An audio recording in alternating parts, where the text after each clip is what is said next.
এই খাবারটা খাওয়ালেই নাকি শাশুড়িদের মন জয় করা যায়। সেই জন্যই গ্রামের বউরা চালাকি করে এই রেসিপি তৈরি করে শাশুড়িকে খাইয়ে মন জয় করে নেয়। চাইলে কিন্তু আপনিও আপনার পরিবারের সকলের মন জয় করতে পারেন এমন সুস্বাদু খাবার খাইয়ে।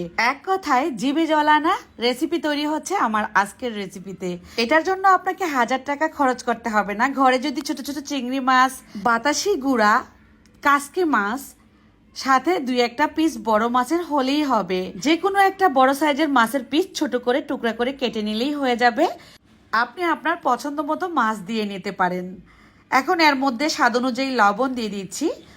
আমি আদা বাটা ব্যবহার করব না, রসুনের বাটা 1 টেবিল চামচ পরিমাণ দিচ্ছি, লাল মরিচের গুঁড়া 1 টেবিল চামচ পরিমাণ, হলুদ গুঁড়া 1 টেবিল চামচ পরিমাণ, পেঁয়াজ কুচি 1 কাপ পরিমাণ, আর 2 থেকে 3 টেবিল চামচ পরিমাণ রান্নার তেল দিয়ে এবার আমি খুব ভালোভাবে মশলাগুলো মাছের সঙ্গে মিশিয়ে নিলাম।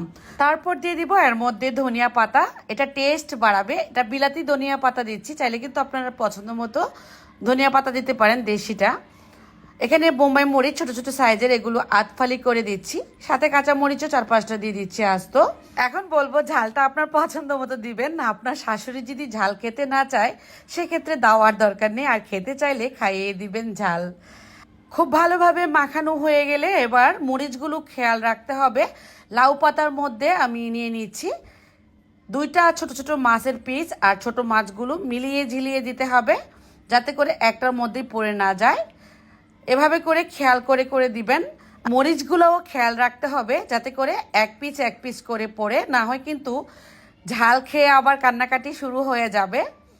সেজন্য ঝালটা আপনার পছন্দ মতোই দিবেন। এভাবে করে লাউ পাতাগুলোকে মুড়িয়ে জাস্ট কড়াইয়ের মধ্যে ছেড়ে দিলেই কিন্তু আপনার মজাদার এই খাবারটা তৈরি হয়ে যাবে। যেই কড়াইয়ের মধ্যে আমি এই বড়াগুলো বানাবো সামান্য তেল মুছে দিলাম। বেশি তেলে ভাজার দরকার নেই, অল্প তেলেই সবগুলো বড়া সাজিয়ে দিয়ে দিলাম। এবার ঢাকনা দিয়ে আমি 2 থেকে 3 মিনিট অপেক্ষা করব। এ থেকে হালকা পানি বের হয়ে আসবে। তো পানিটা কিন্তু শুকিয়ে যাবে যদি আপনার চুলার হিটটাকে একটু বাড়িয়ে দিন। চুলার হিট মিডিয়াম রেখে সময় নিয়ে এগুলোকে উল্টিয়ে পাল্টিয়ে একদম মচমচে করে ভেজে নিতে হবে। কালারটা দেখে নিশ্চয়ই বুঝতে পারতেছেন কতটা লোভনীয় হয়েছে। এই পাতাটা খেতে কিন্তু দারুণ লাগে। পাতাটা কিন্তু ফেলে দিবেন না, পাতা সহ করেই গরম গরম ভাতের সাথে এই বড়াটা খাওয়া হয়। আমি এবার নামিয়ে নিচ্ছি। কালারটা অনেক বেশি সুন্দর আসছে। চাইলে কিন্তু আপনারা আরও একটু কালারফুল করে নিতে পারেন, সেক্ষেত্রে আরও বেশি মুচমুচে হবে। আমি একটা একটু ভেঙে দেখিয়ে দিচ্ছি কতটা লোভনীয় হয়েছে এটা। ভেতরের মাছগুলো একদম সেদ্ধ হয়ে একাকার, আর সুন্দর একটা ফ্লেভার আসে। এটা হচ্ছে পাতুরি বড়া। এটা অনেক মজার একটা খাবার, আশা করি ট্রাই করে ফেলবেন। কেমন লাগলো রেসিপি কমেন্টে লিখে জানাবেন, ভালো লাগলে শেয়ার করে দিবেন। সবাই ভালো থাকবেন, সুস্থ থাকবেন। আজকের মতো বিদায়, আল্লাহ হাফেজ।